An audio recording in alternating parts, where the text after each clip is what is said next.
Okay. Hello, everybody. It's Heather with the Leadership the Heart podcast. And I am thrilled today. We're doing something just a little bit different than normal. I have Faydra Allen on and Dr. Tiffany Love. And so I met Faydra through LinkedIn. My book came out in April. She and her team just like took to it, did like whole book club thing and really got into it. And I was like, wow, I love when people take to it and really seem. And every time I'd see her post, I thought, wow, she really does embody this caring leadership or leadership with heart concept. And so I invited her on and she's like, oh, I want to come on. I want to come on too with Dr. Tiffany Love. I want to come on with her. She's been a mentor of mine and I just feel like it'd be really important. So welcome both of you to the show. Thank you. Happy to be here. Absolutely. So, okay, tell us where you are anyway in your leadership journey. Let's start with Faydra, since I know that I initiated with you first. Where are you in your leadership journey right now? Well, I'm definitely in a position that I did not expect to be in so quickly in my career. I got to credit Dr. Love for a lot of that. Her mentorship and her guidance has been incredible and absolutely pivotal for me. When her and I met, I was an MHA student that was working as a practice manager at a relatively large healthcare organization. But by the power of connecting with ACHE, I quickly was able to connect with her and be a mentee of hers, and work really close with her. And probably within less than 1 year of us working together, I received an advancement opportunity.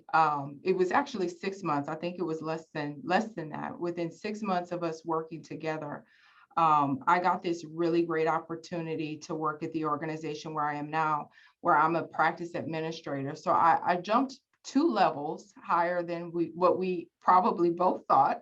But now I'm over a healthcare practice division. So I oversee multiple clinics that range from primary care to specialty care, and we even have an urgent care clinic. So it's a very big group, 200 plus employees, 40 plus providers, and mid-levels. And so, yeah, that's where I am. And as I say, I'm not done yet. I'm not satisfied with that level just yet. So I'm moving into a space where I'm still very much interested in growing and excelling. I love that. Thank you for sharing. And so, Dr. Love, what about you? Where are you at? Yes, so interesting. I am an AVP Chief Nursing Officer in Middlebury, Vermont.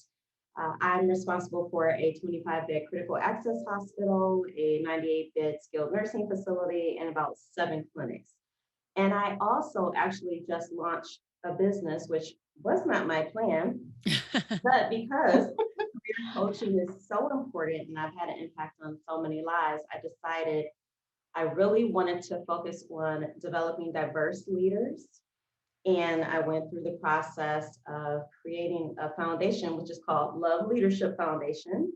And if you look up Love Leadership, it is when you lead the people, you care for the people you lead, like God cared for the people that he was leading. And so it's not a religious foundation, but that's just how I instinctively lead. I really care about the people that I mentor and even that I supervise daily at work. I love that. It's so funny. That's intuitively how I came to the title of this podcast. It was 2017 and I was at a conference and I was like, I really want to do this. And the guy he's my producer to this day. He's like, you should take some time to really think about the title. And so, no, I think it's Leadership with Heart. He goes, no, you should really take the time. I'm like, no, I don't think I need to. I think it's Leadership with Heart. That's exactly who I am. It's one of those things when you embody it. And there are a lot of other things I don't embody. I can tell you that, like organization and the ability to be like super duper analytical. There's a lot of things I'm not, but I am this thing. So I thought I'm pretty clear on that. And it's worked really well and everything has been really consistent around it. So I think you got to go with your gut. You had to go with your gut on that. And you all obviously have a huge impact on Faydra, because like I said, I just remember her taking so much to the book and just the team and just, oh man, I was just so impressed when I see people doing that, really literally and figuratively taking things to heart, and then, taking the steps and involving more people and including and kind of helping to change the hearts and minds of those around us in a way that helps us change our leadership. What we don't realize, I think, often is, as leaders, is the ripple effects that how we lead has on the people in front of us. So like one person, one interaction, they go home to their families. Now they have a bigger family like I do. And now it's like 6 people, but then those people now have interactions with all these other people. And so the ripple effects of the one person who, like you were saying, like kind of leading out of love and care, it's just kind of amazing, isn't it? Absolutely, it is.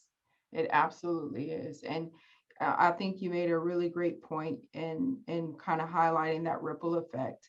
And, we all have families that we have to go home to, and, our families are people that even so quickly deserve our best, and so after having what can be really a hard day, and especially in healthcare right now, I think everybody's, having to experience those more challenging times. You want to make sure that you're pouring into your family members and your loved ones. So you're very right in being a leader that tries to lead with heart and see people for their gifts, whatever those gifts may be, unique in the way that they may be. And, just trying to foster more learning and supportiveness in them facing some of those challenges, but also still holding them accountable too for pushing themselves, and thinking more of themselves and how they grow. What I love about your relationship, you two here, is just, when I, in the first chapter of the book on caring leadership, the art of caring leadership, there's self-leadership. And then I talk about having that extended circle, that the coach or the mentor or the accountability partner. And so you are living that right now, right? You did it, Faydra, and then Dr. Love, you've had an impression. And so, and you do that with other folks. And so it's just kind of cool to see that play out. Like what can actually happen. And you're like, oh my gosh, a lot can happen, right? Yeah, it's amazing. And I know Dr. Love surely feels the same, but I would not be where I am if it was not for her help and for her guidance and her willingness to just be very transparent in her journey and letting that sort of pour into me in other ways too, is definitely shaped, you know, how I lead other people and, how I try to connect with other people, how I see myself in, a very competitive space for women, women in healthcare. But yeah, it's definitely something pretty amazing. How are you two doing right now anyway? I mean, it is healthcare. You may not be like, well, you practice administrator, you are kind of more front lines with you, Dr. Love. You're in that, I think, acute care, or you're at least like it's hospitals and clinics. So it's more front lines. Just how are you doing? How are how's your team doing? The staff doing? How's everybody doing? It has been challenging. So I had the staff that I have, they were clearly visibly burning out. I had a meeting with them where they raised some concerns. And, I thanked them for bringing the concerns to me. I've been in this leadership role for 6 months.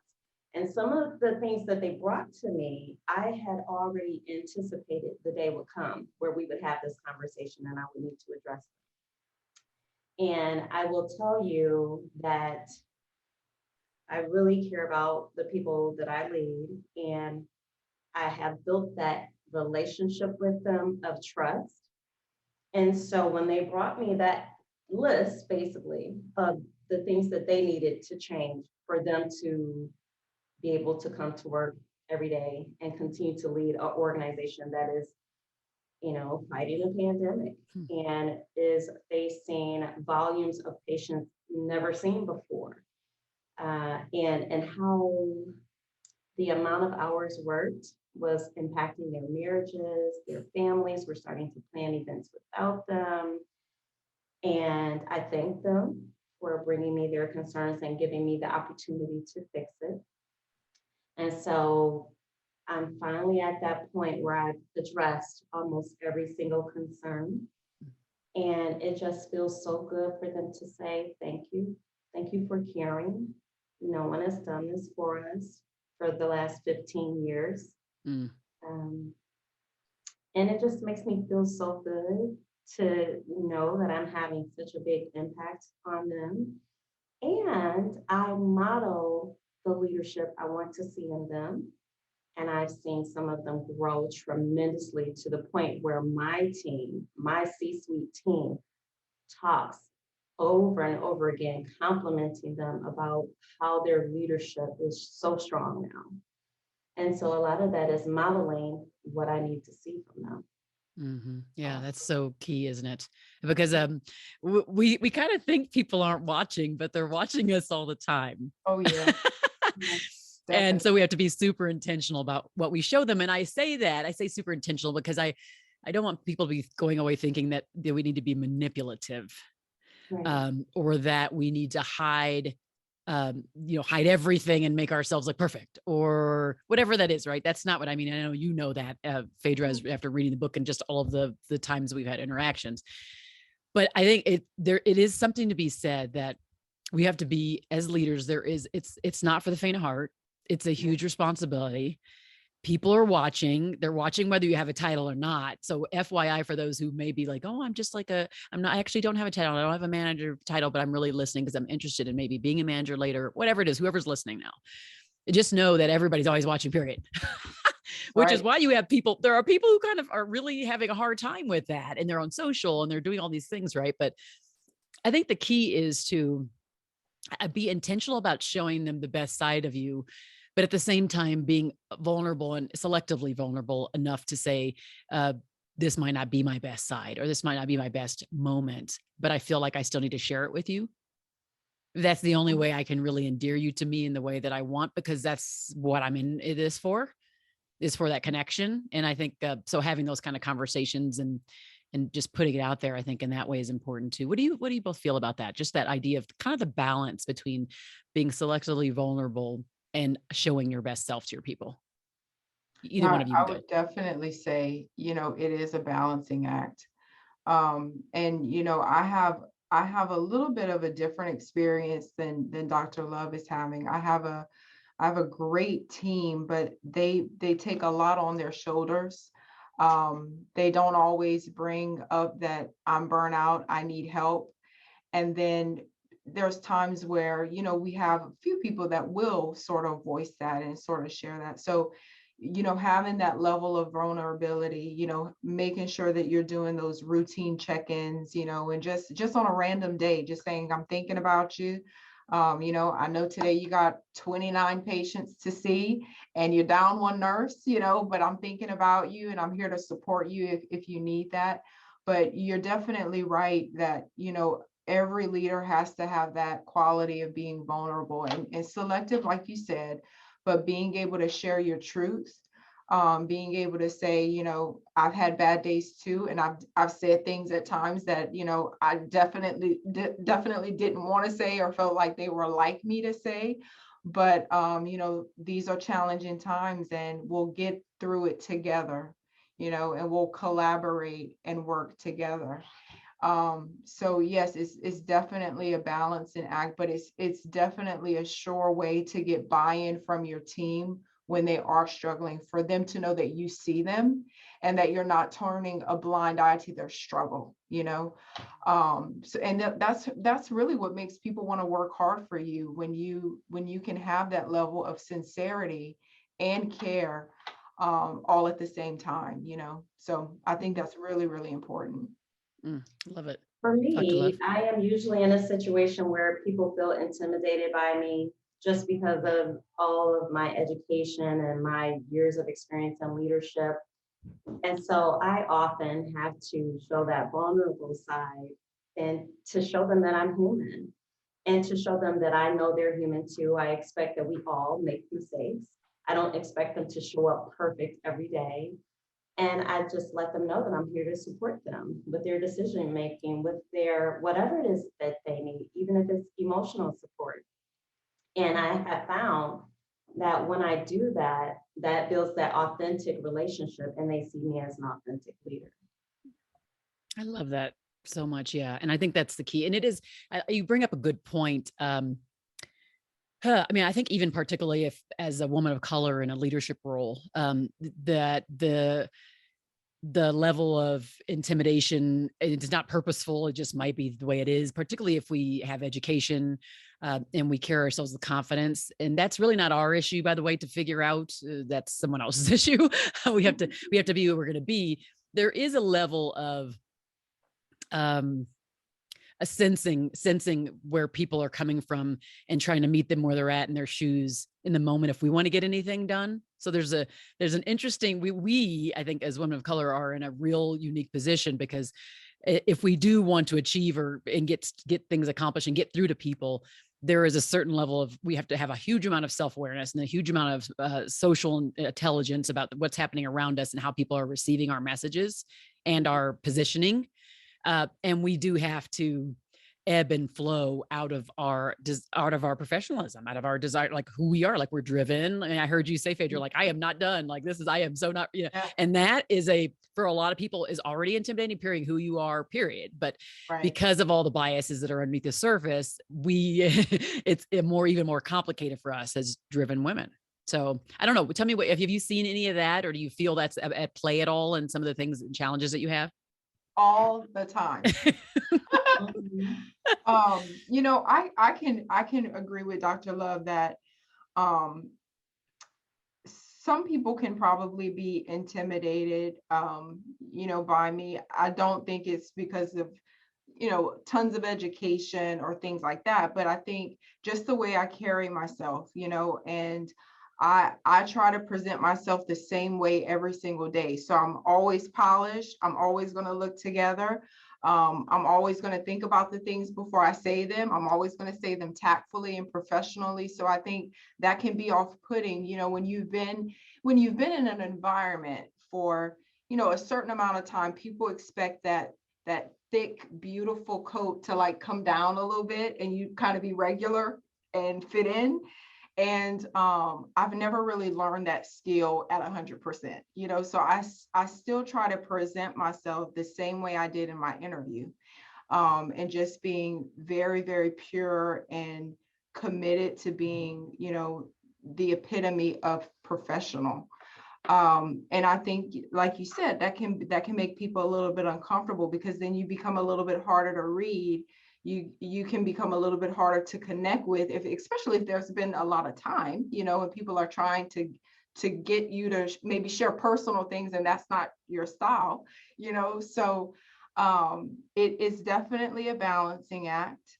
And I do think that, you know, as a Black woman, you do have to be very, very careful. You have to be very mindful of how you are being perceived.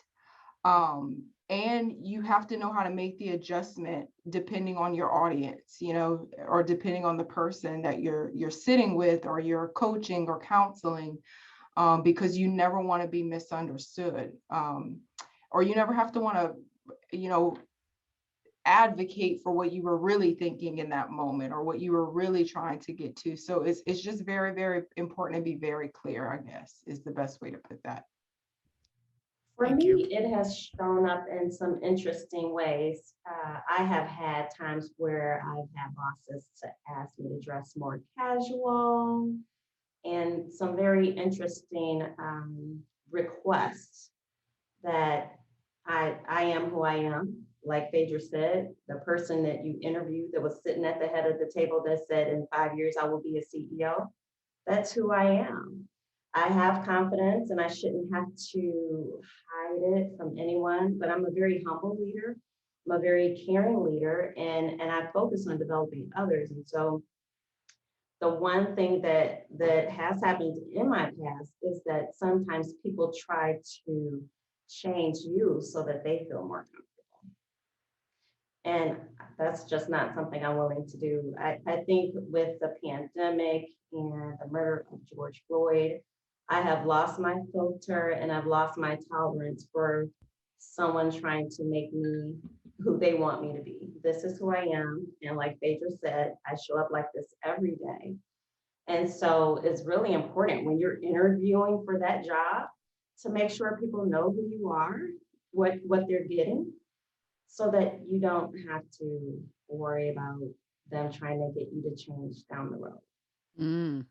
Very interesting. Yeah. I've always, I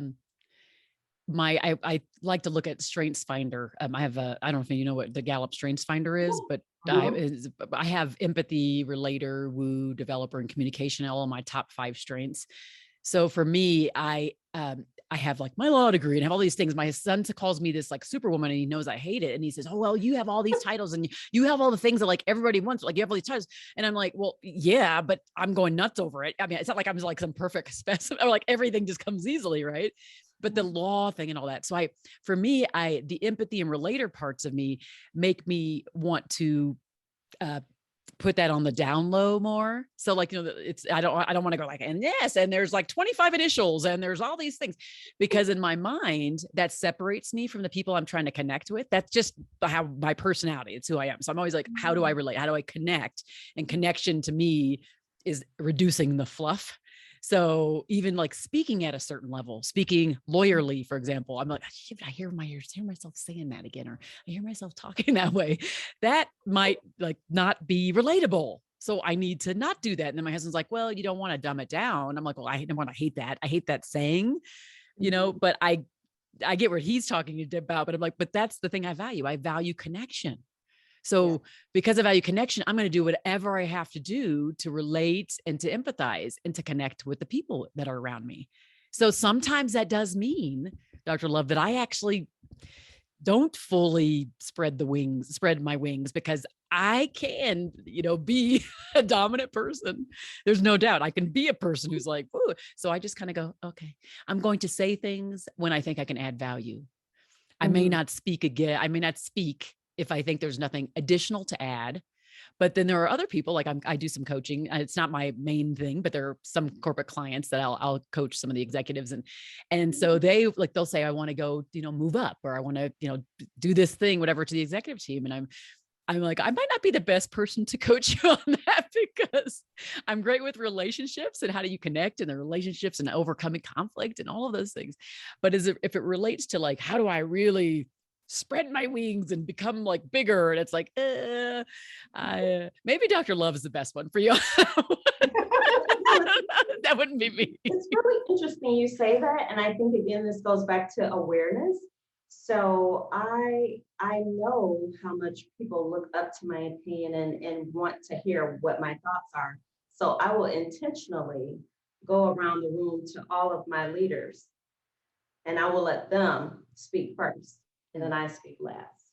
Mhm. So I think it's okay to have that dominant personality, but to know how to leverage it so Mhm. that your team feels heard and they feel that their voice has value.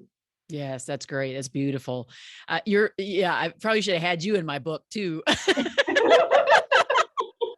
Yes, yes. The next one. The next one. Yeah, exactly. Because it's so true, right, Phaedra? If you remember walking through the book, it's like there's stories in there about people who Yeah. did that, and I'm pointing the things out you're supposed to do, and so I love when it just comes out like this. So okay, I'm curious now. What might be? Let's just talk about a couple times that for one for each of you, where maybe you weren't that person who was leading with heart. A very specific story, if you can share in a couple minutes, like just a story of when you think, it wasn't really shining. What did that look like? And what did you do to come out of that, to just become more enlightened? And I don't mean become perfect, because none of us are perfect. I just mean more enlightened.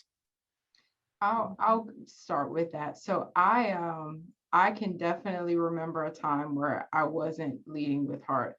It was before my research of my healthcare career. So I had taken a step away from healthcare, and I was working as a retail boutique manager. And I actually have a degree in fashion design, which many people don't know, but that was sort of my first love. And living in Louisiana, you don't have a ton of opportunities to really adopt that type of career and it actually flourish. So I stepped into this role. It was a leadership role, and I really enjoyed the work. However, I knew it wasn't making a difference enough for me. So it was taking care of my needs, but it wasn't fulfilling me and making me feel like um it making me feel fulfilled for myself. And, you know, it's not a knock on anyone, of course, that is in that type of space, but I can remember loving some key things about that role. I loved connecting with new people. I loved helping people. I loved leading people, but the environment just wasn't making me feel like I was thriving. And so I feel like, you know, in any situation where you're not giving your whole self or you're not completely happy, you know, you cannot pour into other people the way that you should. And so I still remained a really, really strong leader. I had a lot of great lessons. I took that time to really learn, you know, some key things about customer service, you know, and how to really make people happy and satisfy people in a totally different space. But it definitely gave me a lot of skills on knowing how to connect with people. So that's what I took from those experiences, because I could connect with anybody. I could connect with a woman that just had a baby and she's terrified about trying on a pair of jeans, to, you know, a young girl that was going out on her first interview, you know. So I think that's when I learned I had a very creative way of connecting with people, and that my my work residence was needing a change, and I needed to bring those skills somewhere else. And that is when I got my next healthcare opportunity. And I haven't left the career since. So I think it was very intended to happen that way. I wouldn't change that path one bit. It gave me a lot of great insight and a lot of great value that I could bring into the healthcare space, but on a completely different type of level. Love it. So Thank you. similar to Faydra, a time where I felt like I was not leading with heart, it was a time actually where the leadership over me had changed quite a bit. And I found myself under a CEO who, I'll just call him a negative boss. And initially, I thought it was something that I could overcome, but literally, it was 4 years of dealing with a very negative, toxic work environment. And so I was the protection of my staff. I was the layer between him and my staff. And so I was in a situation where I was constantly advocating and protecting my staff and trying to keep them out of harm's way. And I was getting beat up every day. And I was emotionally exhausted. I was very vulnerable, very emotionally fragile, but I would hide it. I didn't show it to my team. And it's so interesting because this is a time where I actually was in Louisiana, and I would have nurses come up to me and say how they're praying for me. I would have nurses come up to me crying, asking me, not wanting me to leave. So it was a really tough situation because, as Faydra said, you cannot give your full self and pour into others when you are not happy. And so I think that my team absolutely knew that I cared about them, from my leaders down to the frontline staff. They knew I was their advocate and that I was there for them. But again, there's no way you can bring your full self to work when you're in mental anguish. Mm-hmm. And this lasted for so many years. And, you know, you start to make mistakes when you're under that level of stress every single day. You might drop the ball on something because it's just too hard to work under that type of stress every day for what is an extended period of time. When you think of the fight or flight mode and how your body releases that adrenaline, well, after a long period of time, that starts to have a very negative impact on you. Mhm. And so that was definitely a time where I felt like I was not leading and being the best leader that I could be. And ultimately I did end up leaving that situation. That person ended up being terminated, but I mean, it lasted far too long. And so I would say that during that time, one of the things that I did to help overcome those feelings of distress, I realized that there were other diverse leaders who were probably suffering like me. And that's actually when I went to my professional society, ACHE, and I started to volunteer as a mentor. And I became their most requested mentor, and I won awards for that. And so that is why I'm still committed to that to this day, is to develop other leaders, because I know there's only 4% of women of color in the C-suite. We need to change that. And so I'm so tired of people trying to use the pipeline excuse, because the way I see it, you have people in your pipeline, you need to develop them, you need to invest in them. And they're just choosing not to invest in the people that need it. Thank you for that. Well, so I'm curious. I'm going to do one of you will do one of the others, since we're kind of approaching going up close to the time. So one is, are there any questions for me? Because you kind of get to turn the tables on me, ask me a question and I answer. So you can choose on that. And then the second one is, what is your pearl of wisdom? So who might have like, a pearl of wisdom or two to leave the listeners with today? So if we have time up till 3, we can do both of those, but you can ask me the question and I'll try to be fast. Is there any question that you have for me? Maybe Faydra? I don't know. Dr. Love? Who? I'll take it. Yeah. Okay.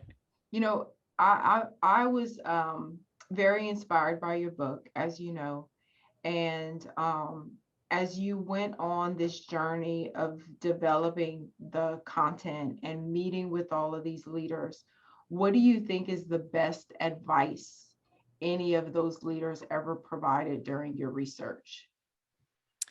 I think the thing that just keeps showing itself is self-leadership, just the idea of taking care of us and filling ourselves up. And as you talked about, you said a couple of times this idea of pouring and like pouring into people pouring into you. And I would say the biggest piece is to pour into ourselves first.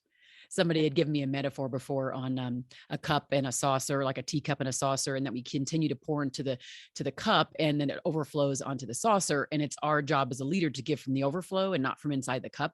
And if we keep giving from inside the cup, it dries out, and then we have nothing left to give to family, coworkers, or anybody. So I would say the pouring into us first, in whatever way that makes us feel filled up, is probably the most important advice I got. Awesome. So now, did you have another question for me? No, go ahead. Or are you going to respond to the pearl of wisdom? Well, or ask me another question. Well, and I was going to say, Faydra kind of asked the question that was going on in my head. As an executive coach, I would like to hear what you would advise someone who's that early career is aspiring to get that first leadership role. I would say, I think the first thing is to be open to learning. Like you have to just say, I'm like a blank slate, and I'm just open to learn, and I want to bear great fruit. And so I'm going to be open to listening and to just changing and not being stuck in my ways. I would say that's the most important thing for a newer leader to do. Absolutely. Yeah. That's great advice. I can definitely say that's where I can definitely say that was my first starting point with Dr. Love, is, being able to listen and be a blank slate and hear her advice and run with every recommendation that she has. So definitely true. I do have a pearl of wisdom that I'm happy to share. Yes. And one of those things is, the very big importance of mastering emotional intelligence.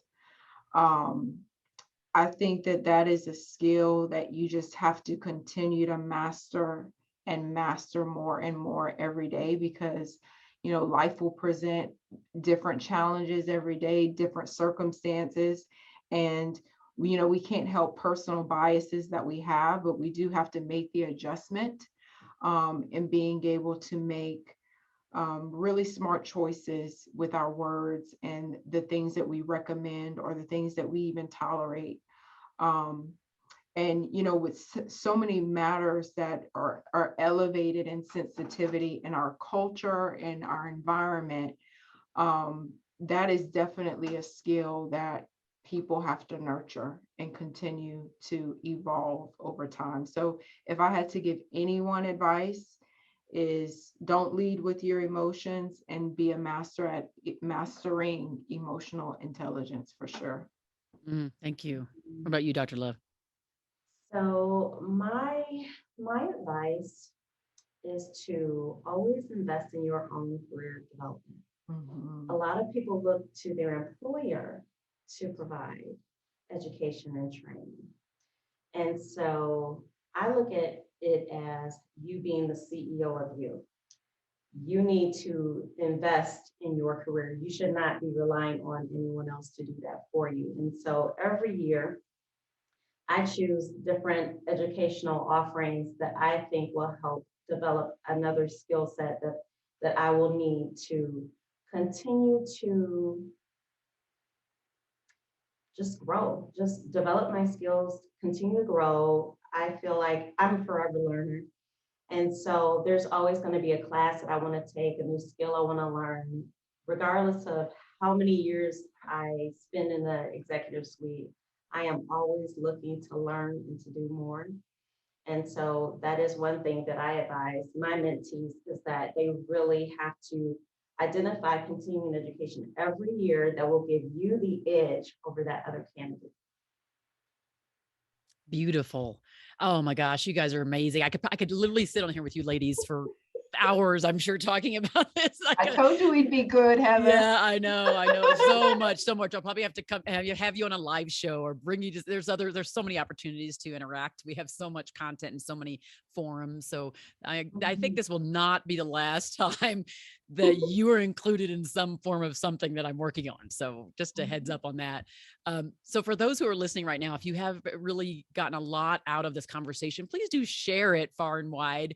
And don't forget to write that 5-star review on Apple Podcasts. That's how we continue to move up the algorithms so we can get noticed, and more management. We're getting up higher and higher on the management platforms, which is kind of cool for podcasts.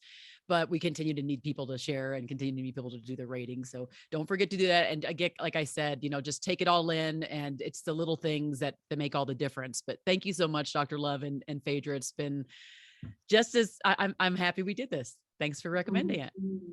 Thanks for having us both. I appreciate it. And thanks everybody for listening to the Leadership with Heart podcast. Be well.